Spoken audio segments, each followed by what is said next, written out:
Well, good evening. Welcome to this meeting of Community Environment and Partnerships. There are no fire alarms scheduled for this evening, so if the fire alarm sounds, please evacuate the building immediately. The fire exit is located at the rear of this room. Go down the stairs and meet in the War Memorial Park. Please note that this meeting is being webcast live on the internet. So I see some people are sitting where they can be seen, so that's good. The webcast will also be published to YouTube after the meeting, and the officer confirms that it's working. Please can all members and the public switch their phones off or turn them to silent. Apologies for absence and substitutions. As far as the council and members of the committee are concerned, I've not got any. So, but it is our first opportunity to welcome Councillor Rattigan as a permanent replacement of the committee. So that's welcome to him. And yes. And well, I'll get the welcome in first. And on the officer side, we welcome Stephanie Corden, who's substituting for Victor Nichols, our executive director, who's not able to be with us tonight. Are there any declarations of interest? No. There is an urgent matter. I've had a nomination for Tony Capon as vice chair, nominated by Councillor Dave George and seconded by Councillor Jonathan Richards. Now, members of the committee will know that the appointment of the vice chair is normally on the agenda. Democratic Services apologise. It was left off as an oversight this time. But as I've waited 2.5 years for a chance to have a vice chair, I want to deal with it urgently. So unless there are any nominations from the left-hand side of the room, can we support Councillor Capon as vice chair of this committee? Agreed? Okay, thank you. Councillor Capon, you can come and keep an eye on who wants to speak and keep notes for me and all those sort of useful things, in case you want it. Minutes of the meeting held on the 27th of June, you've got them, and if everybody's content, I will sign them at the end of the meeting, sign them as a true record. Okay, thank you. Next item is the council motion on the GP services locally. The key bit of it is the penultimate paragraph. This council refers this issue to the CP committee and tasks it to urgently review and gather evidence of the impact of GP mergers and the reshaping of GP services to better appreciate our residents' concerns and issues. The officers have been in communication with the CCG. The CCG are offering to provide an hour's all-member briefing, 7 o'clock one evening at a date to be fixed, which could be held before our next committee meeting, which is on the, not our next committee, the one after that, on the 21st of November. And I think they could then come in on the 21st of November so that we, as committee, could investigate. They then say that we will be highlighting our overall, this is if they do the evening briefing, we'll be highlighting our overall plans for North Hampshire with a specific focus on new care models. These are clusters of GP practices with registered population of between 30,000 and 50,000 patients, collaborating to deliver more joined up integrated care, which puts patients at the centre. The CCG are keen to understand how councillors can help them develop and deliver their plans, where the public engagement and involvement is core to transformation. Looking ahead, the CCG will be planning community engagement across its North Hampshire clusters. This will need to align to the cluster's own development plans and likely to commence late this year or early next year. So I think, committee, we have two options with this resolution. Either we can say that's a good response from the CCG, we'll see what they say at the all-member briefing and put it on our agenda for November for them to come and talk to us. Or we can say, actually, full council wants us to do some research, so we'll set up a task and finish group to do that research. And if we go down that option, we need to decide when we want it to finish by. So, members, which option do you prefer? Councillor Rattigan. Chair, I would prefer a task and finish group. Obviously, it directly affects my my ward in Kingsclere, the amalgamation of the rural GPs, and I think there is questions to be asked of the local residents. So as we reflect them back to the group coming into us, so as we know what they're trying to achieve, but also what our residents want. And I do think it's the only way forward to have the questions from the residents directly put. So it's a task and finish would be my preferred option. Any other comments? Anyone prefer to? I mean, I hope the CCG will come and do the all-member presentation anyway, whether we have a task and finish group or not. But any members prefer just to do that? Okay. Does that? So if we're going to have a task and finish group, can I suggest it does need a finish? But I think by the time you're organised, it usually takes a while to get the first meeting organised. And then if you're going to do some real research, I would suggest we ask the task and finish group to finish their work by the end of the calendar year and report to the January meeting, if that's acceptable. I think that's personally, I think that's a realistic timetable. There is a January meeting, isn't there? Yes, good. Is that okay? So who would like to be on the task and finish group? Councillor Rattigan? Councillor George, Councillor Kim Taylor, and Sir, yes, Councillor McCormick, and perhaps we can drop a note to the Lib Dem group and ask if they want to ask. Yeah. Yes, because we're polite. Anyone else? That's it. Okay. That's so. And then I think officers will arrange a first meeting. Okay, thank you very much. I think we're supposed to have a lead. Councillor Rattigan, you spoke first. Are you happy to lead it? Well, I've never been really a leader, but I'll take responsibility. Thank you. Okay, take it. Everybody's happy with that. Right.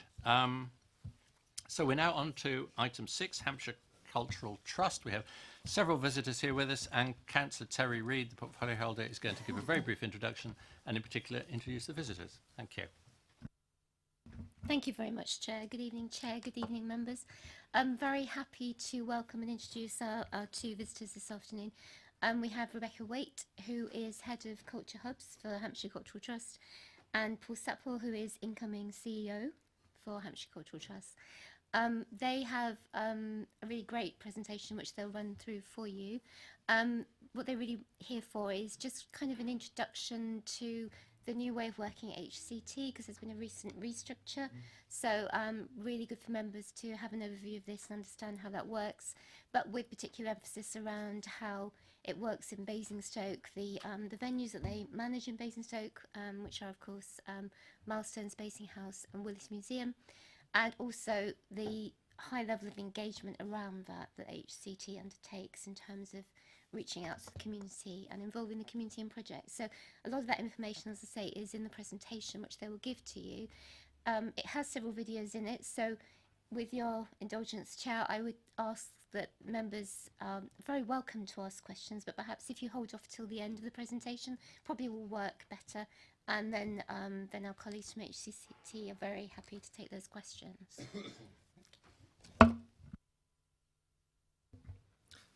Thank you, Councillor Reid. Evening, councillors. My name's Paul Sapwell. I'm the incoming CEO of Hampshire Cultural Trust. Currently the Chief Operating Officer for Hampshire Cultural Trust, where I've worked for the last 2 years, so on week -2, I think, at the moment. Our intention tonight is to give you a brief overview about the trust, where we're at, to talk about what our goals are and how they relate to the goals of the council, and talk a bit about the performance and the events that we've done over the last year, and our plans for the future. So in terms of the trust, we were formed as an independent charity in 2014 to promote Hampshire as a county which offers outstanding cultural experiences to its residents and visitors. We have responsibility for 26 arts and cultural venues across Hampshire, including museums, art centres, galleries, a dance academy that we'll talk about later, and a costume hire service. So a diverse portfolio. But we're a cultural organisation with people at our heart, and our recent restructure was designed in order to put people at the heart of it and the experience that people have of culture, whether they be people who live in the county or visitors to the county. We passionately, and I passionately believe that interaction with collections, engagement with the heritage of Hampshire and enjoyment of great art does change lives and enriches communities, and that is a vital strand of what makes Hampshire such a great place to live, work and visit.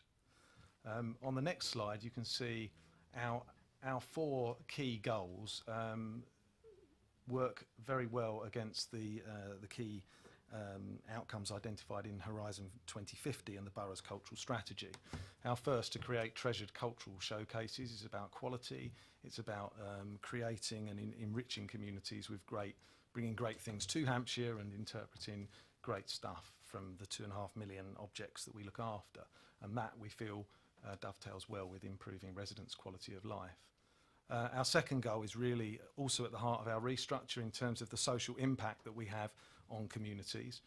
We aim to play a central role in developing communities and belonging, so that arts and culture is not something that's just accessed by a few, but that we look to reach out to marginalised groups and harder to reach people, some of which we'll touch on later on. We also, of course, need to be confident and enterprising, and I'll share with you some of our numbers in terms of how we've performed in the last year and against when we were formed as a trust. And that, we feel, works well with being prepared for controlled and sustainable growth.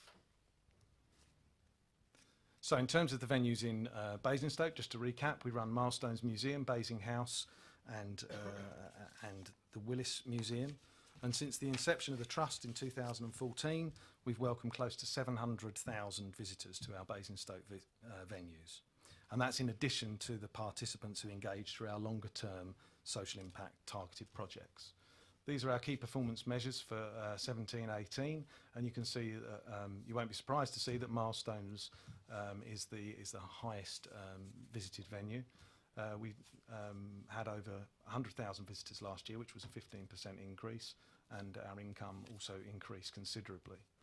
In terms of Basing House, you'll see that we had less visitors but more income, which is interesting. I'll talk to you about how we've diversified that income stream and some of the challenges that we have for the future in terms of balancing some of the other activities that we've brought in, such as weddings, which have yielded good income, against being able to open all the time. And it's a balance that we're working to get right.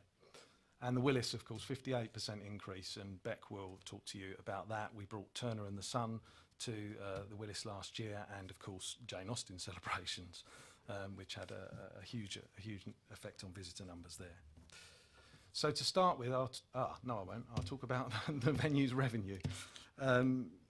In terms of our funding mix, you can see that within Basingstoke, 80% of our income here is earned. Local authority grants make up 16%, and they're a critical seed investment for us that allows us to generate the additional revenue that we do on top, in terms of the gift aid, which I'll talk to you a little bit about in a minute, and donations. And as you can see, there's a considerable amount of commercial income for us in the borough. Now I'll talk about Milestones. So Milestones Museum is the #1 attraction in Basingstoke on TripAdvisor. Continues to be well regarded, 4.5 stars out of 5. I should have probably put it up there. People generally have a fantastic time and write about having that fantastic time. We're very pleased to see. The first big change for Milestones this year didn't actually happen in the museum, but it happened in terms of a change in our ticketing model, which has allowed us to leverage more gift aid. We've moved to an annual ticket, which allows a higher uptake on gift aid, which has yielded considerable results. Our gift aid since October, when we implemented this October last year, is 80,000, and it was a lot less than that previously. We also, as a trust, implemented a new website this year, and I'd encourage everyone to have a look at it. It was a great project, and it was fantastic that as a trust we could go from the conception of the website to delivery within 9 months. And that's something that I feel is a major benefit of being in a more agile cultural trust. So our online ticketing, we introduced a new platform. We now have 40% of guests visitors to Milestones are booking online. Previous to that, it was about 3%. So the online journey at Milestones was really needed updating, and we invested quite heavily in the website to achieve that. It also, whilst adding to the gift aid, it adds a lot to the perception of the ticket in terms of the value that we get from it, and that's proved very popular with visitors. Last year's summer exhibition, which I think feels a long time away now, but was our Time Maze exhibition. Visitors journeyed in time through Jurassic to Victorian period and met life-size dinosaurs and drove remote tanks and solved the maze puzzles. It was a fantastic show and helped us deliver about 12,000 visitors last August. The Lego, which you'll be familiar that we do on an annual basis, the biggest that we've done yet was 2018, the Mythical Beasts. We broke all of our attendance records with this, showing that it still has a long-lasting impact, and people really do want to come to the Lego exhibitions. We had 37,500 visitors there, which is our best March and April for 4 years, so we were very pleased with that. Looking forward, we very much see the future of milestones as tying in with the STEM agenda in terms of celebrating Basingstoke and connecting with Basingstoke's technological and its engineering past, which is of course significant. And we see a real synergy between the living history element of the museum and linking in with STEM. We had funding from ACE and from Department of Education last year through the Reaching Out project, which provides funding for museums and partners to develop curriculum-linked learning programs. And we've really gone into the STEM agenda with this, with what we call our Lego Mindstorms program. Uses sensors to develop coding and engineering and technology and maths, and that funding has allowed us to buy the kit to, on an ongoing basis, deliver that project. But this summer you will have seen we put on Mission Mega Machine, which was our first foray into the STEM world. We did that in partnership with local business Ocado, who helped us out from Andover with their robots from their factory there, Blatchford, who are from Basingstoke, who make prosthetic limbs, and we were sponsored by AWE as well. It was our most ambitious show yet. Visitors explored 6 themed areas, learnt about science behind steam engines, hovercraft, early flight, Spitfire, rockets and robots. We had workshops for people to get involved in over the summer, which previously we hadn't done. People could build their own hovercrafts and then have a ride on a DIY hovercraft. And we had this VR Spitfire simulator, which we've now retained. So hopefully we can add to it in the future so people can try dogfighting and all the rest of it. In a sector this summer which has been incredibly pleasant from a personal point of view with the heat, but doesn't do very well for museums, most of our peers in the sector have seen plummeting numbers due to the hottest summer. As I said, we did 12,000 last year. We did 11,000 visitors in Milestones in August, which in previous years we've seen reductions of anything between 50 to 70%. So we feel that the annual ticket has clearly driven some of that. So the yield on visits has come down, but we've captured that tertiary, secondary spend on the workshops and all the rest of it. So that's worked well for us, and it's a great story to tell to our colleagues in other organisations. So that's a bit about Milestones, but yes, the last piece that I should say about Milestones is working with Basingstoke and Dean and New River, the developers over the past year, exploring how Milestones can fit with any development up there on the leisure park. New River in particular have been very excited about our time with the STEM agenda and the science and all of that. So yes, that's been something we've been working on hard as well. In terms of Basing House, we've been trialling opportunities to make greater use of the outdoor spaces in a commercial context, which you'll have seen from the numbers that we saw before has been really successful. We further developed the barn as a wedding venue. We now have 12 a year. We had 12 last year and 12 this year, and that has significantly helped us revenue-wise. We've continued with the community events, the Sealed Knot, and we've also had an outdoor theatre programme this year, which has been quite well attended. We've done some Shakespeare and Sense and Sensibility as well. We still have work to do at Basing House because we have seen declining numbers in terms of your usual everyday numbers, and we've got to get that balance right. It's a beautiful landscape and it's under-visited. We have, with a generous donation, along with contribution from ourselves, commissioned 2 landscape architects to produce a master plan for Basing House, which we're hoping will be finished by the end of this year for us to take to our board So we're not sitting on our laurels there.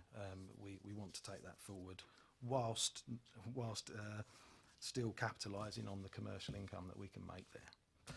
So that's Milestones and Basing House. I'll hand over to Beck, who is our head of Culture Hubs, who'll talk to you about the Willis and some of our social impact programmes. And I'll turn that. So, as our numbers attested to, we've had a really strong year at the Willis Museum as well, which has really been driven by a focus on high quality and collaborative programming in that space. As we mentioned earlier, Jane Austen has been a big theme for us over the last 12 months, as we partner with a range of organisations to celebrate the 200th anniversary of her death. So as part of this program, we joined with a national and international campaign to really put Hampshire on the map as the home of Jane Austen. We unveiled a new statue outside the Willis Museum, which isn't always accompanied by a stormtrooper, but you never know. We collaborated on a range of projects that included a fantastic project called Sitting with Jane, where we developed a range of benches that were placed throughout the community with local creatives that were then auctioned off. And we also had a range of touring and temporary programs put in place as well, including an exhibition that made its way from the Willis Museum and down to Winchester. And all in all, we saw over £2 million worth of media generated through this campaign, and a significant contribution to the local economy through local engagement and tourist engagement as well. In terms of the day-to-day program at the museum, we had a fantastic series of exhibitions that really brought some world-class experiences to Basingstoke. As Paul mentioned, we had the Turner exhibition come through on loan from the Tate, and we had fantastic comments from people visiting the museum that were surprised and delighted to see masterpieces on their doorstep that they could access on their lunch break, which is fantastic. It also gave us an opportunity to run some new workshops and to bring people's creative side out, where they were doing some painting of their own. We had an Angie Lewin exhibition which focused on patterns and printmaking, and was a really great opportunity for us to diversify our commercial approach at the Willis Museum as well. And then finally, as alluded to by the Stormtrooper, we had a Star Wars nostalgia exhibition, May the Toys Be With You, which brought in some fantastic conversations between older and younger generations as people relived their youth. In terms of the future plans for the Willis Museum, we are very aware of our prime location in the top of town and the fact that we're surrounded by some fantastic creative neighbours. We've got the Anvil and the Haymarket and Proteus, and we're working really closely with council on things like the Basingstoke Festival as well. And so looking forward into that, we're really excited about strengthening the collaboration that we have and really starting to further deliver on the cultural agenda that's being led by council and council investment. And so while our venues might be the most obvious investment and focus for the Trust in Basingstoke, we also have a range of projects which take place year round, working with both residents and businesses within this area. We've run a number of projects over the last 12 months which have engaged with really targeted and hard to reach groups, from women on probation through to fostering parents and families. And we're really excited that in 2019 we will also be developing our Horizon 2020 program, which is an arts intervention program that runs with a lot of the alternate education centres around the county, and Ashwood Academy is coming on board for that program next year. And that will be doing term-long arts engagements with practising artists in an alternate schooling system for the young people that are engaging there. But one of the longer term projects that we've been involved with for a number of years now is the Wessex Dance Academy, which is based in Winchester. It's just moved into a fantastic new accommodation. And it's a contemporary arts training program that engages neat young people who, for whatever reason, have disengaged with their schooling system and don't really have a lot of options available to them. This year, we run 3 cohorts a year, and we finished our last cohort in July. And we had a beautiful young girl from the Basingstoke area who was lacking in confidence, had dropped out of her mainstream schooling experience, but joined the academy, and this is her story. I don't really want to dance. Like, it's just going to be, I don't know, I just didn't want to, I didn't like the thought of it, but I thought I'd give it a try. I don't know. I've never really liked school, but like, as I've got older, I think I've liked it even less. Like, I hate it even more now. I hated RE. Didn't like maths. I didn't really like anything, to be honest. I was actually like sad in school. Like I didn't think I really told anyone. But yeah, I was like school. It just every morning waking up like I hated it because I hated going. I didn't like it. Even though I don't really like school, I want to go back and after this and be able to like get on and concentrate.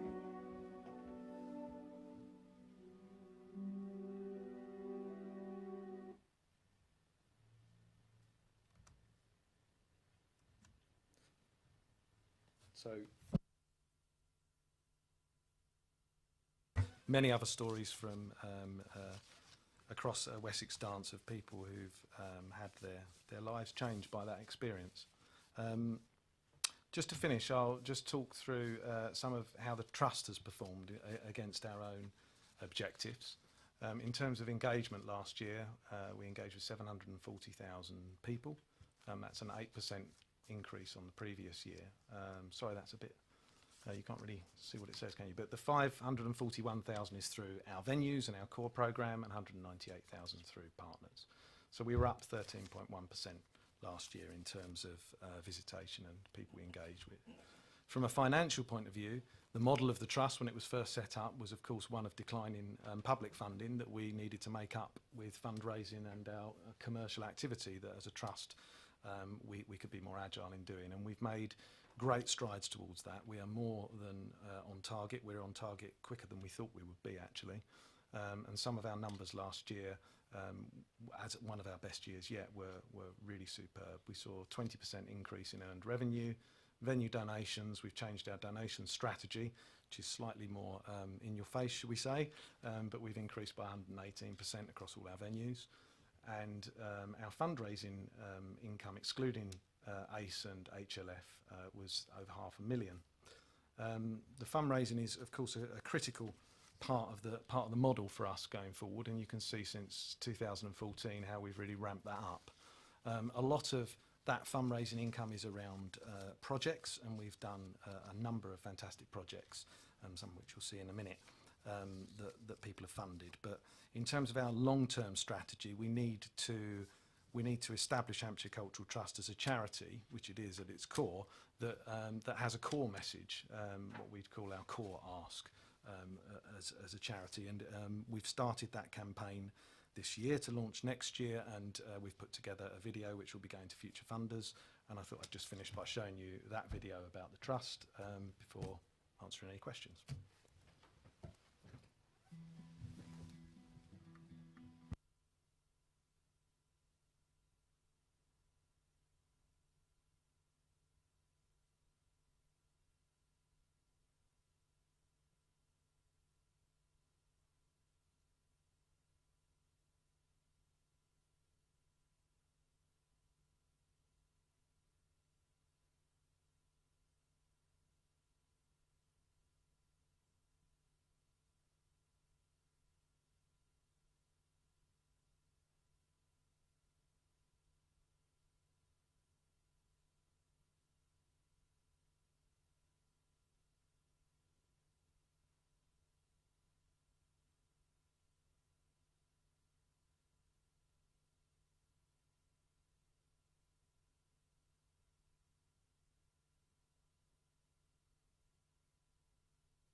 All right, well, thank you very much to Paul and Rebecca, or Beck, whichever we're supposed to call you. There isn't a resolution or things for us to, so questions and comments together. I'm not going to try and separate debate from questions. So if you want to make a comment, you don't have to dress it up as a question, just either questions or comments, whichever you want. Okay. Councillor Rattigan. Thank you. That was a great presentation. I enjoyed it very much, and it's lovely to see the engagement that you're facilitating, which is great.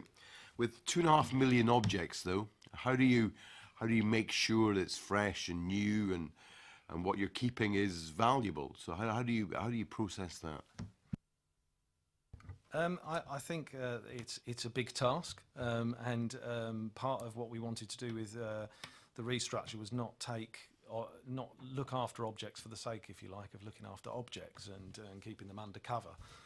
So we have a team of what we call cultural experience managers who look at the objects and plan exhibitions that can be more targeted for the different areas that of the county who have different interests. I think it's about getting a variety of our objects and also bringing in kind of great objects and art from elsewhere, such as the Tate, and it's part of our central programming is to do precisely that. We have a core collections team based at Chilcombe, but as I said, part of the restructure was about getting that out into the venues and into wider Hampshire. So that team of professionals has to work with the guys who run the venues to find the best exhibitions and the best way of interpreting that going forward. I'm just going to have all my questions at one go, if that's okay. Thank you. I'm just going to pop on. Obviously, you had a Tate exhibition down. Do you have to pay to insure it? Is there a large cost involved in having nationally well-known paintings and things down here? It depends who we're partnering with. The Tate exhibition, there was a cost. Bringing this stuff in does cost us money, and it's part of what we deliver as a trust. We have to assess, how much of that we can afford to do against some of the other stuff. But we do raise, each of those programs enables us to raise money in the kind of social programs that accompany it, the stuff that Beck alluded to in terms of people learning about art. And we've recently had, not here but in Winchester, the Tate Artist Rooms there, and we've done a number of projects with young people, again similar to the Wessex Dance, who've used art as a way to engage, and we can source extra funding from different sources to do those kind of projects. So having those exhibitions there as the core of it allows us to kind of fund the other stuff that surrounds it that you don't get out of something less exciting. So it's a cost. And finally, and we have some great people who live in North Hampshire, in our borough, people like Andrew Lloyd Webber. Have you approached some of these people to go in an exhibition of his cats or so, some of the mask from Phantom, and those sort of things that engage all the time? Not everybody's lucky enough to be able to afford to go up to London to see a show, but people have amazing access to some of the things that they've brought to the world. So can I just suggest that you reach out? And how do you reach out? We haven't reached out to Mr. Lloyd Webber as yet, but we would love an introduction, yeah. and we can see what we can do. I mean, it's down to the teams that are in the venues and the community teams that to make those connections, and we have quite good connections across sort of traditional arts, but we need to do more to engage with that others. Thanks. Who else? Yes. Thank you, Chairman. No, just a comment, really. I went to the Turner exhibition there. That was absolutely fantastic. I was very impressed with that. And I was going to ask the same questions actually about costs and so on. But a trivial question. Well, Jane Austen isn't trivial. Wonderful statue that stands outside. I think that's very impressive. From time to time, I see her carrying flowers. Do you actually does somebody from the museum put the flowers under her arm? We do when there's a significant anniversary, but a lot of the locals, we have one gentleman who comes by every morning and tweaks her nose and says, "Good morning, Jane." There's a lot of love for that statue, I think, from the local community as well. Yes, Kerry. Fantastic presentation, thank you very much. Really good to see the projects that you're involved in, helping young people in that way. Brilliant. As a mum of 4 young children myself, I'm a user of the Willis Museum. We loved the Star Wars exhibition this year. My children took great delight in giggling at me as I told them I used to have the things that look very different to what they now have. Milestones, again, we're there 3 or 4 times a year, brilliant. There's always something different, always something new to be had out of our visit, which is brilliant. Just a question as well is you talk about doing an annual ticket, which I think is a brilliant idea, and as a mum of young children, it's something I do in the summer holidays. I know that's something I can pull out and there's a day. Do you do a joint ticket? Do you have something that could incorporate all the Basingstoke, the 3 things? Is that something you do, a ticket that would enable a family to visit all 3 of those, or is that not something you do at the moment? We don't. We did start by having a culture card. I don't know if you recall, which was supposed to give people access to all of Hampshire Cultural Trust venues. It's quite a difficult sell when a lot of your venues are free. So in terms of the added value, there is an issue there. Obviously, in Basingstoke, Basing House has a charge, so there's opportunity there. But actually, when we looked at the data of who was buying the culture card, it was mainly people who wanted to come to Milestones who were buying a ticket to go in there. And one of the things in putting an annual ticket on your admission charge is that makes obviously a card like that less viable. But it was a commercial decision, essentially. The gift aid that we can leverage with the annual ticket was worth a lot more than the money we were making off of the culture card. So I'm not saying that we would never do it, but it's got to work it's got to add real value, and our early analysis of it said that it wasn't. So, but I think it's something we could consider, certainly in Basingstoke, where you've got the 2. I think something with Basing House particularly we'll take it away. Councillor McCormick. Yes, thanks for a great presentation. Quite a few years ago, I remember being on the board. We had 3 councillors overseeing Milestones Museum, and it's good to see the numbers coming back up again, and it's on an upward journey. I had a question on, there are lots of things that are like photographs and things that I assume you've inherited, and I just wanted to know if there are any arrangements for things like historic photos of the Basingstoke area, if anybody wanted to ever have access to them, certainly for things like local history and school studies and things like that. It's a really interesting asset which not a lot of people know about.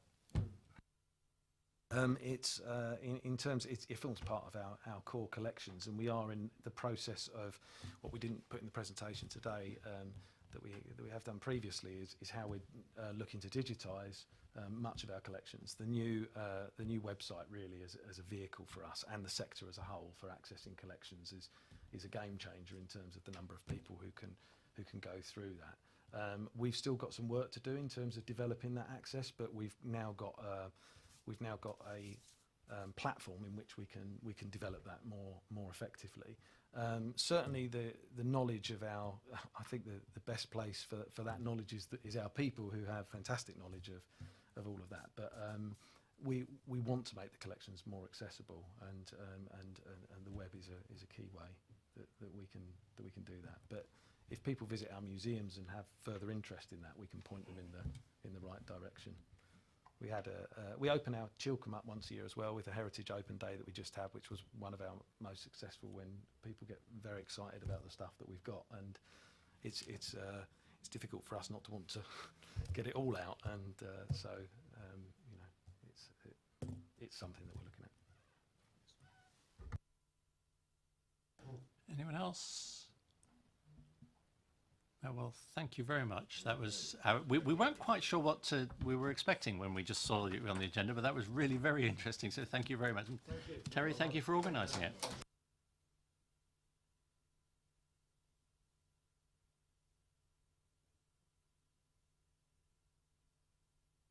Right, brief pause while people swap seats and new people get in place.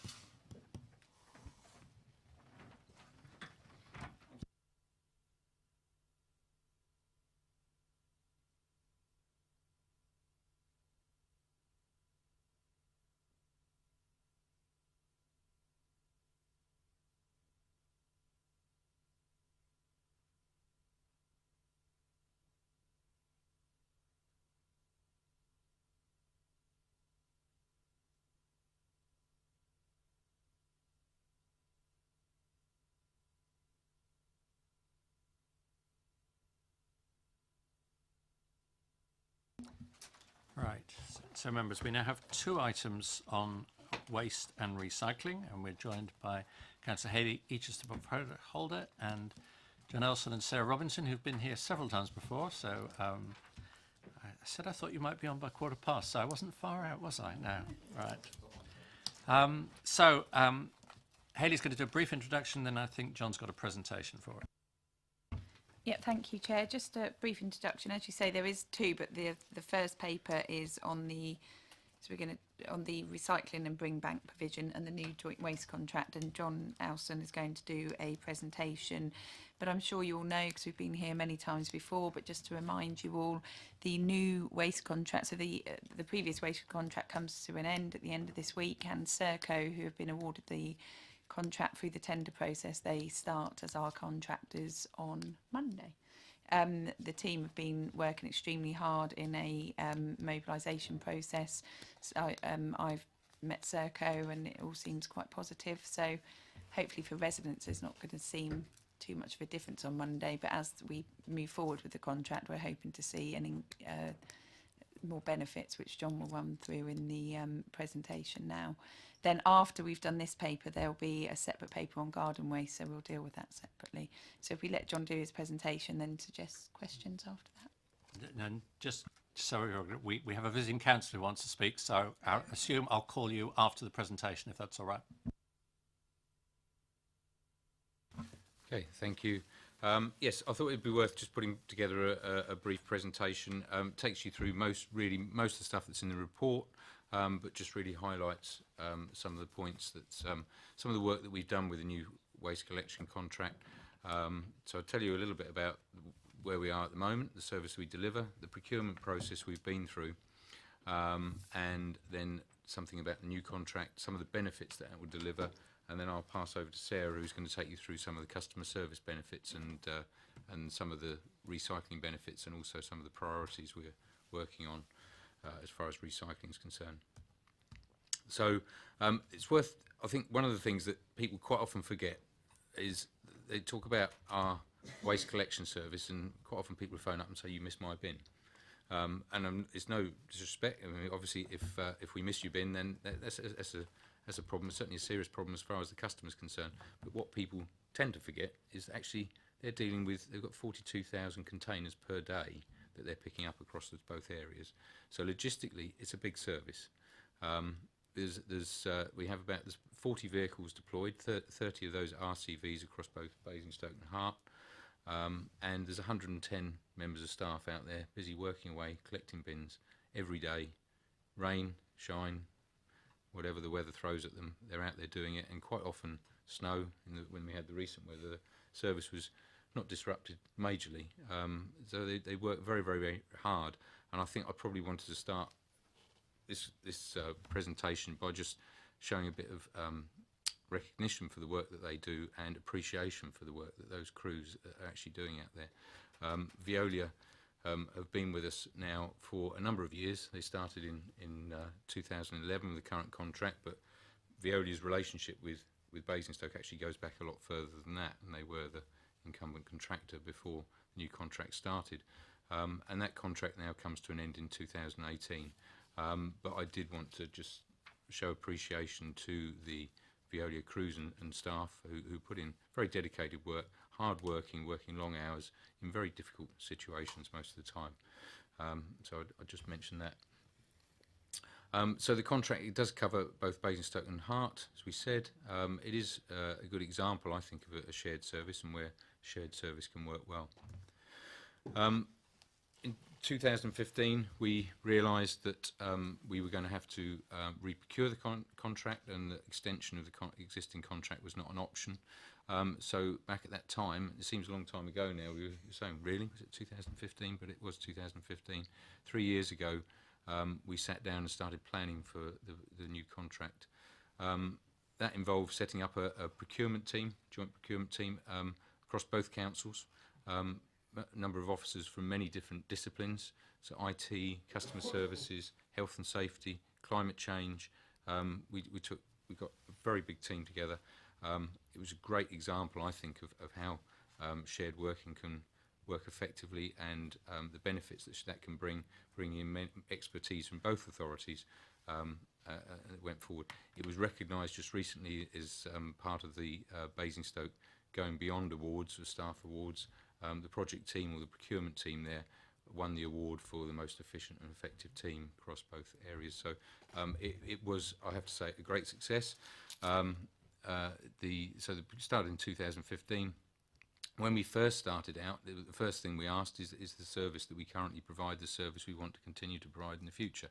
And we started looking at whether or not we should expand the shared service to include other authorities, and that involved talking to a number of other authorities surrounding Winchester, East Hampshire, Rushmore, and Wokingham to see if they were interested. Having done that, we then decided that actually the shared service arrangement that we currently provide is probably the most effective and cost-effective way of doing it. We also looked at whether we should include other services, so whether other services such as Hearts, Grounds and Streets should be included, but again decided that no, actually having done that, the service and just concentrating on the waste service going forward was the best way forward. And we also considered whether or not bringing the service back in-house was something that we should do.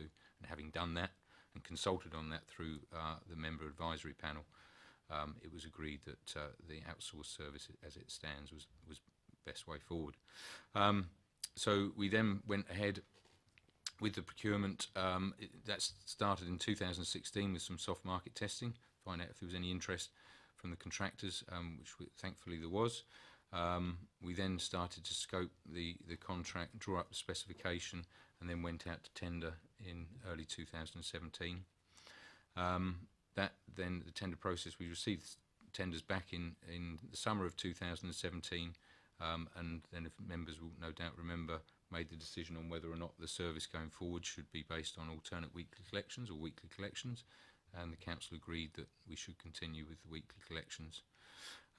We then went through a quite extended negotiation process with the 3 preferred bidders who were selected at the time, which was a good opportunity to sit down with the contractors and actually talk through their specification. It was something we hadn't done before, hadn't been through that procurement process, but I think it was very valuable and brought a lot of benefits to the contract, and allowed us to test out some of our ideas first before finalising the tender. Then the procurement concluded in March 2018 when the contract awarded to Serco. As everybody knows, Serco is a local company based at Hook. Very, very excited with the idea of working with Serco going forward. We're very impressed with some of the ideas they came forward with, and there's certainly their commitment to a partnership approach in delivering the service. It's something that we're pleased to do. It's an 8-year contract, large value contract, 44 million, and as I've already mentioned, it keeps the weekly waste collections in-house. So talking about some of the benefits that this will deliver, one of the first things that you'll see, and as we already said, the new contract starts on Monday next week, 1st of October, is the new fleet of vehicles. So there's 30 RCVs are actually sitting in a compound at the moment, waiting to be delivered, and they will be coming in. Veolia will be moving their vehicles out on Friday and Saturday, and Serco will be bringing their vehicles into the 2 new depots, one at Springwell Lane in Hart and one in Wade Road. So that's the first thing that people will see. Obviously, that's bringing quite a number of benefits. In fact, we've got new vehicles. Some of the existing vehicles are getting quite old now, so they're obviously more economical, less carbon emissions, less particulate emissions, so better for the environment. We've got the financial savings. We've secured financial savings on the new contract when compared to the option of extending the existing contract, and a commitment to reduce carbon emissions. So something, again, that we hadn't had in the previous contract, but we've now tied down in the new contract going forward, is a carbon reduction plan and a commitment for them to work with us to reduce carbon emissions from the service, from the vehicle fleet service, refuse service, by 30% over the term of the contract. That involves they're looking at using electric vehicles where they can. So for supervisors' vehicles, they'll be looking at doing that. But also where they can't reduce carbon emissions, then there'll be carbon offsetting. So they're looking at planting trees. We've got improved performance management. So one of the things that Sarah's going to be telling you a bit about is some of the back office, the digitalisation of the service. And one of the benefits that will bring to us is it's a lot easier for us to monitor performance in a on a real-time basis. And as I've already mentioned, a commitment to a partnership approach. So one of the first things that we've done here is the way we've managed the contract in the past is we've had the sort of formal contract meetings between officers and the contractor, and we've had a joint governance group which has managed the service between the 2 authorities, with representatives from portfolio holders from both authorities sitting on that joint governance group. But going forward, not only will we have the joint governance group, but we're going to have a partnership board which will meet on a 6-monthly basis, which will involve the contractor, allow them to come forward and bring forward ideas for innovation and new ideas for how to improve the service and ensure that we take on board their suggestions going forward. And say the first meeting was held a few weeks ago, and was very positive. Came up with some very positive ideas and a very positive approach. And having said that, I'll pass over to Sarah, who's going to tell you a little bit about customer service benefits. Good evening, members. Yeah, there are a lot with the Serco contract. One of the reasons that we chose them as a contractor for the future is that they are offering a lot of service benefits and customer benefits.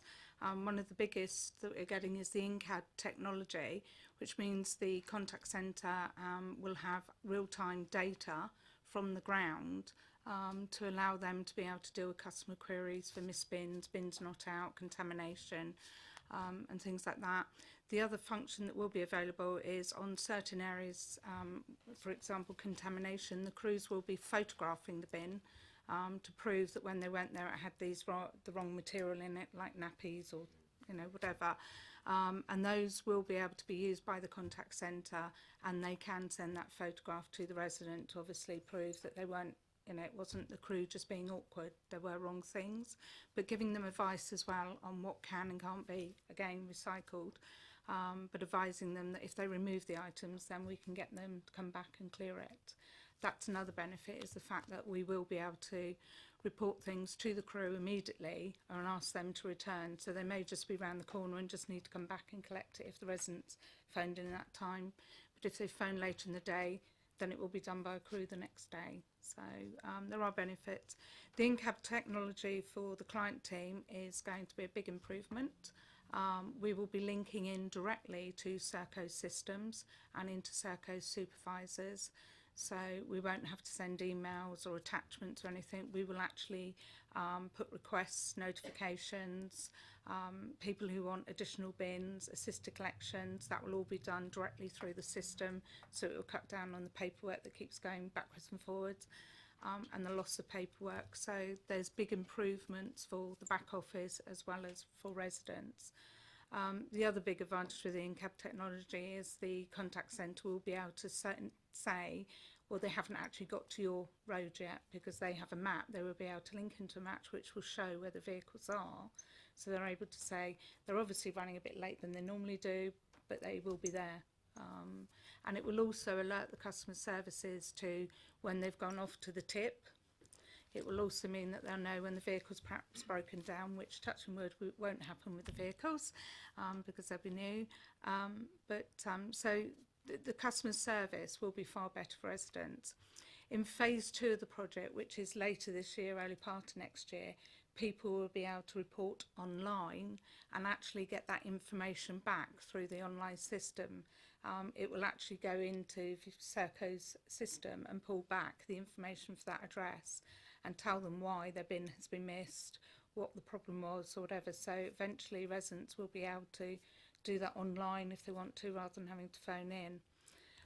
Another big advantage with the Serco system, which is used on many of their other contracts, and we've been and visited a number of sites that use it at the moment, is that part of phase 2 again will be us asking residents to record their email addresses with us or mobile phone numbers, and we will be able to, they will be linked to the round and the crew, and we will be able to send out email messages and SMS text messages to say the crew have broken down, there may be a delay in your collection, leave your bin out. So those are all to be sorted out in phase 2, which, as I say, we'll start working on the end of the year, beginning of next year, providing everything goes according to plan, which at the moment it looks as though it will.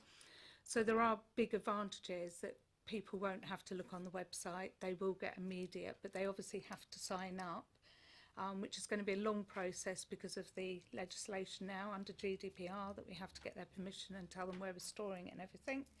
So hopefully it'll be. As I say, it will be fully digital. There will be no, eventually, there will be no round sheets. The crews will have in-cab technology which will tell them where they have to go on their route. So if you have a driver that comes on that doesn't know where he's going, the loader should know, but it will give him a map, and it will be a voicemail, a voice message that will tell him, drive down this road, turn right, you'll need to collect those houses. And at the same time, it will provide alerts to where we have people that have assisted collections, that they have to go into the property and collect. So it will actually beep at them, and they won't be able to move on until they've answered that beep and found out what it was about. So they will constantly get beeping to tell them where assisted collections and additional capacities are. So there's a big improvement, and for the contact centre as well, it's going to be a lot easier. They'll be able to deal with the customer's call at that point rather than it having to be passed on to either the contractor or to the joint waste team. So there's a lot of improvements of that. At the same time, there are a lot of recycling benefits.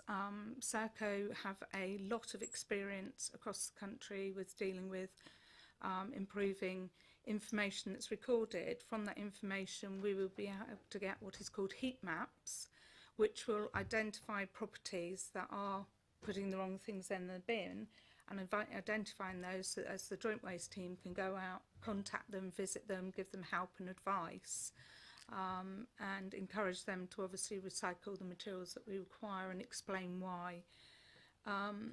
The allocation of staff resources is going to be a lot easier because the client team is actually going to do more of what they should be doing, which is helping and advising residents rather than at the moment dealing with a lot of the paperwork for the contract. We obviously still have a function as a contract management. As John alluded to, we have an improved set of key performance indicators which are linked into the contract to the default process as well. So we'll be able to monitor that. One of the biggest things obviously is for Basingstoke residents is that there is going to be an improved garden waste service, which obviously we've got a report later about. There are improvements to bring bank sites, so rather than them just going along and emptying the bring bank sites, they will be responsible for recording any fly tipping and dealing with any fly tipping at those sites with enforcement officers at the respective councils.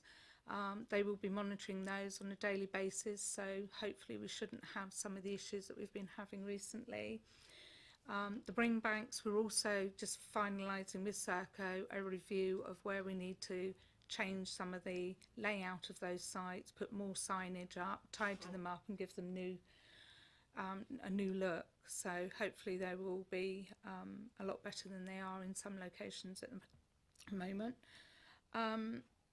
As I say, we're able to interrogate through the system a lot of reporting and a lot of issues rather than them going on for months and months, which we unfortunately have on the current contract, where residents are recording there's a problem and we're not able to get that information to show. We're able to get that reporting. So that will be a lot better for us to be able to deal with them. Okay. Recycling priorities. At the moment, Serco have already started working with us prior to the contract start. We have the use of their communications manager, and we also have a communications apprentice with Serco, which will be on this contract. We at the moment are working also with RAP, where RAP, which is the Waste and Recycling Action Programme, which is a government body, they are working with us to help us to go about a behavioural change with residents, and they have a lot of tried and tested practices for material to go out. So we're working with them, and that is helping us because they're actually providing a lot of support, advice, and also materials for us to use for the future. And we want to work with them in the near future as well. We've got a communications plan being developed at the moment jointly with Serco and RAP and also both councils. We are hoping to move to a joint look for and joint branding for both councils' communications, so that we don't have to produce one leaflet for one council and a different style for a different council. Obviously, Serco, as I say, have got a wealth of experience of what works and what doesn't work, as well as RAP. So we're going to be using that, and we'll be able to monitor and evaluate the communications that are out there. At the same time, Serco are undertaking every quarter customer tracker surveys to find out about satisfaction levels for their services, which is something we requested, that we will be able to see what the changes are. If we make changes to publicity or communications, it will actually help us understand where they are better and what people recognise as the better option. Garden waste, as I say, we'll come on to a bit later, but we're hoping with the garden waste we'll be able to increase the customer base to try and recycle more. We also, as part of the new contract, we will be having bin hangers, which will be going out 4 times a year and have different targeted messages. We are at the moment producing one to go out, and that will mean the crews will actually put the hangers on the bins. Once emptied, the hangers will go on the bins. And these are tried and tested hangers, so they shouldn't fly away, but we can't obviously predict the wind.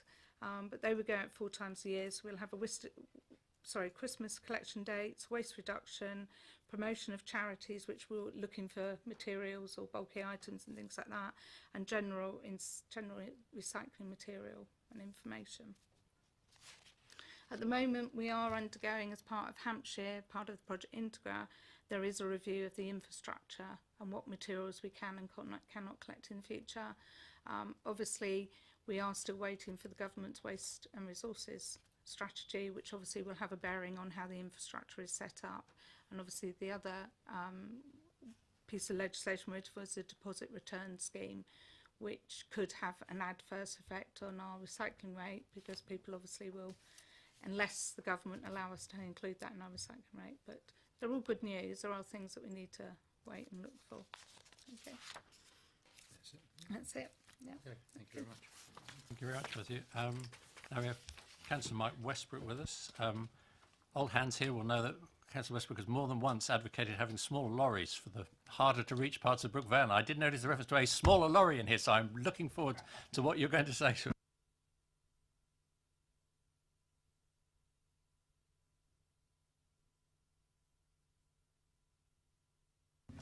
Okay, you're on.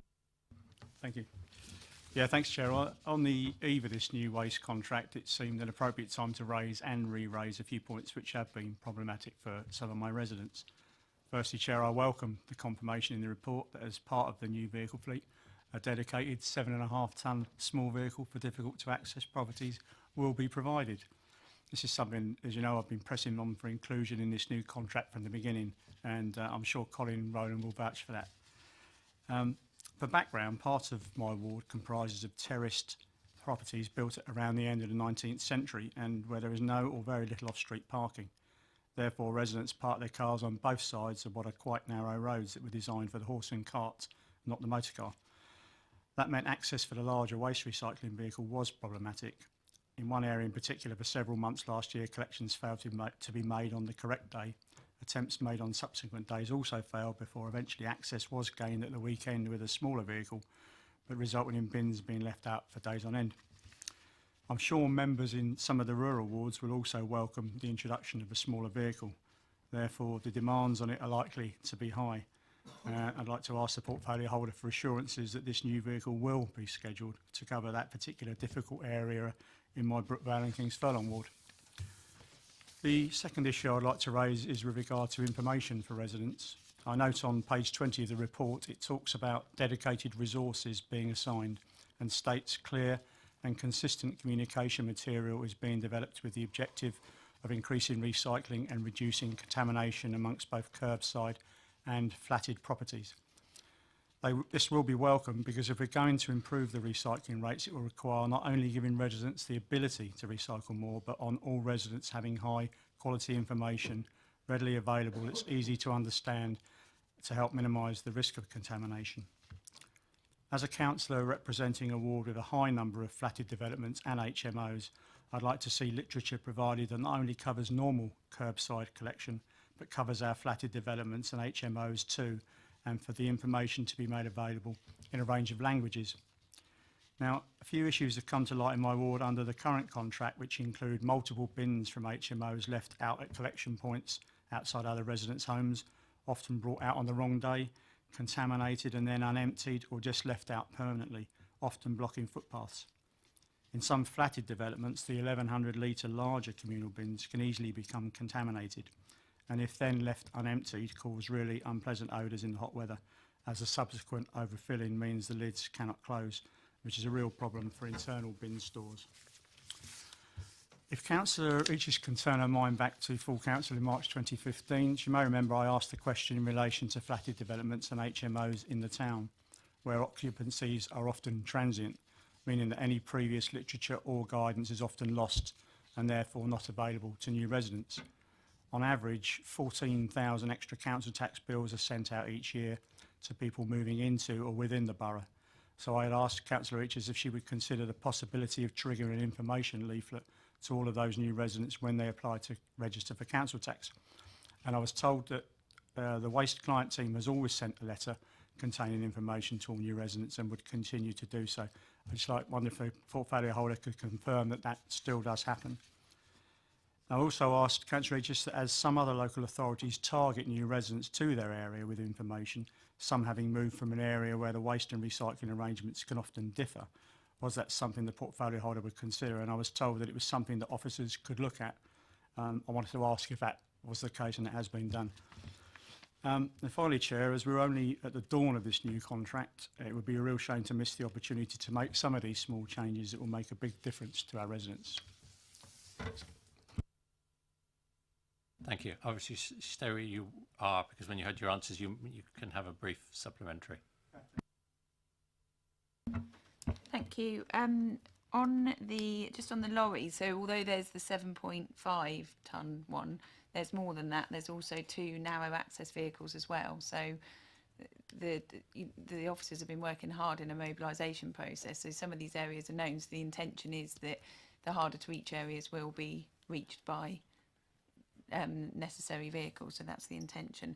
The whole point of this contract is to do more targeted communication. So yes, back in 2015 we want to do that, but we were going through a tender process, and the whole point of this tender process and the really positive outcome from this is all the communication, and it's not going to happen as of Monday overnight, but it's a real positive that RAP have agreed to work with us and provide expertise to our officers to deal with targeted communications. And okay, we haven't got them for long, but I can assure you that the team are making all the most of that resource and the money that comes with that to really look at targeted communications and areas of contamination. And we know that flats are a huge issue. So, and Serco are aware of that. It's come up with them when I've met with them. I'm positive that Serco are going to work well with us. I've met them a number of times now. I've been to their offices. Their communications lady is brilliant. She is very ambitious, enthusiastic. They've got 200 hours in the contract they've got to provide with us. They're coming to meetings. So all of this will be looked at, and flats is a big one that they're well aware of. And we need to continue to look at how, in an area like yours where you say that it's transient and there's more people coming in, then we'll continue to look at the best ways to deal with that. And it may be that when we're looking at this targeted communications, that's what comes back, and that's what we need to feed back to Serco, because the whole point of this targeted communications is we're not just blanketing the whole of Basingstoke and Deane with the same literature, because it's pretty obvious that although that's helpful, different areas need different information. And after a year, don't forget that we'll have these surveys from Serco with a lot more information. So then we can say, oh, this area looks to be contaminating with this product. So let's, and it's not about punishing residents, it's about working with them. And I've always said that. Obviously, if they keep doing it and keep doing it and keep doing it, we can't collect their bins. They're contaminating a whole load. But I do accept everything you're saying, and I'm not against any of that. And I am confident that with Serco on board now, we've got the resources and the ability to move forward. Whereas before, we were in a bit more of a difficult situation because the contract was winding down at the same time we were retendering. But I do think that you can be positive about it. Yeah, thanks, Haley. Just one question about the languages I mentioned. I wonder if maybe Sarah might pick up on it. I don't know whether you've thought about that, because obviously, you know, we have a very cosmopolitan in the centre of the town, and I think it would be useful if you know, if we could have a broad range of information. No, it's absolutely something we can consider, and you know, can be fed back to Serco. We can question RAP about it and how it works, because the whole point of having RAP on board is to try and tap into that expertise and the national expertise they've got. So it might, not saying that RAP are going to do anything about it, but it might be worth a question to them as to how it's dealt with in other areas and how they deal with those different languages across the board. So yeah, absolutely take that on board. Okay, thank you very much for your contribution. Now, members, before we get into questions and debate, and I think we'll try and keep them separate on this occasion, if you could turn to page 16. I always think we should focus ourselves on what we're being asked to do before we try and do it. So we're asked to note the key benefits that will be delivered by the new joint waste contract with Serco, and we've certainly had a very detailed presentation on that. Our views are sought in proposals to increase recycling performance and note the position with regard to bring site provision within the borough. And the committee is asked to note the changes being made to National Waste and Resources Policy and the implications this has on the future recycling provision within the borough. So that's our homework task. And we will do questions in a second. But I think the thing we didn't mention, we also have the option of having Serco come and talk to us. At one point we thought they'd come tonight, and then we thought perhaps as the contract hasn't started, that was perhaps not the right thing to do. So they have said they could come in November, or if we defer them to the new year, they'd have had a bit more experience, and they haven't yet said whether they could come in January, I think. They have. Oh, so we've got choice in November or January. So bear that in mind in your comments, that, you know, if we want a bit more detail from the horse's mouth, as it were, Serco are ready and willing to come to us. Yep. Yeah, Serco are absolutely, like I say, they're more than willing to work with us. I've met with them a number of times. Officers are always meeting with them. So they are ready, willing and able to come to this committee on the 14th of November. Just in conversation this week, and it's entirely up to you guys as a whole and as a committee. You may feel it more beneficial in January. I know it's a little bit further away, but they will be more embedded then, and they may have more information. The whole thing, bring banks, is obviously in this report, but we can't go into as much detail as we like. And Sarah alluded to the things that they intend to do, but until they are our contractors and they get into those bring bank sites and start working with us day in, day out, and having visited those bring bank sites and dealt with them, we can't give you any more detail. So yes, they can come on the 14th of October. Me, the officers, we're ready for that. We don't have an issue with that. But maybe if you think that they can provide more information, having had the contract for October, November, December. So it's just, as the chair says, I just think it's something to bear in mind. It depends what questions you want to ask them in November, and they might not have all of the data by that point. Okay, but questions for tonight? Councillor Rattigan. Well, I'm new to the committee, so I'm just want to practice. The days and routes, are there any changes? Because people have flagged that to me as a possible concern. Yep, so at the moment, absolutely not. That Serco will consider things in the future. We're not ruling that out, and if they do, it will be for efficiency and for a better service for the residents.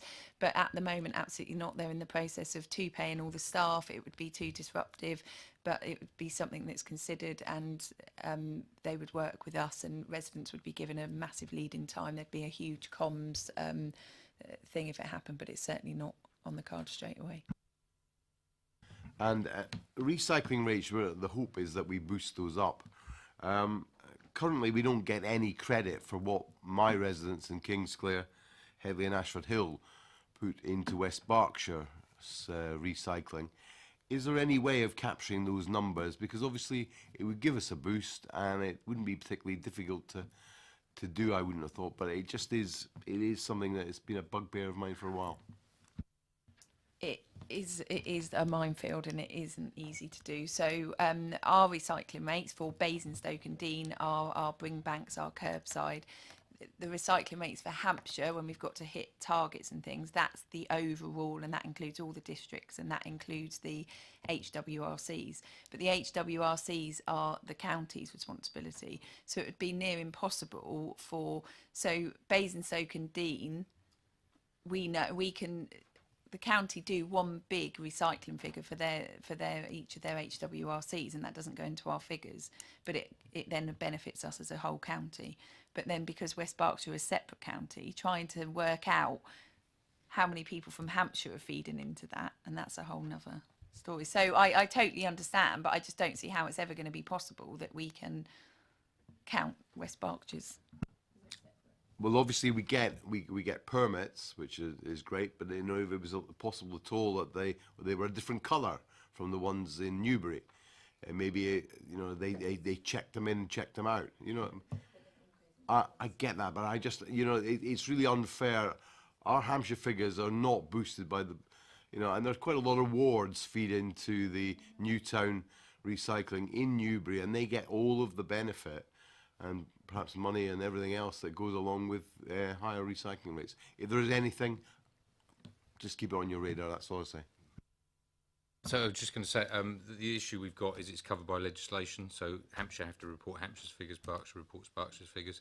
I fully understand what you're saying, you think, yes, that makes sense. The thing is, when you're looking at Hampshire as a whole, in the south of the area, you've got recycling areas adjacent West Sussex. So if we were going to do that with Berkshire, then Hampshire would have to start saying to West Sussex would want to start sharing their figures. I think the practicalities, it would be very difficult to manage. Another thing we are looking at is, and a possibility that I'm always pushing for and discussing with, because of obviously all the traffic at Wade Road, maybe it's better to have two HWRCs in Basingstoke, and ones that are closer for your residents to get to us, and then they can feed into our figures. I mean, that's all stuff that's being considered and looked at.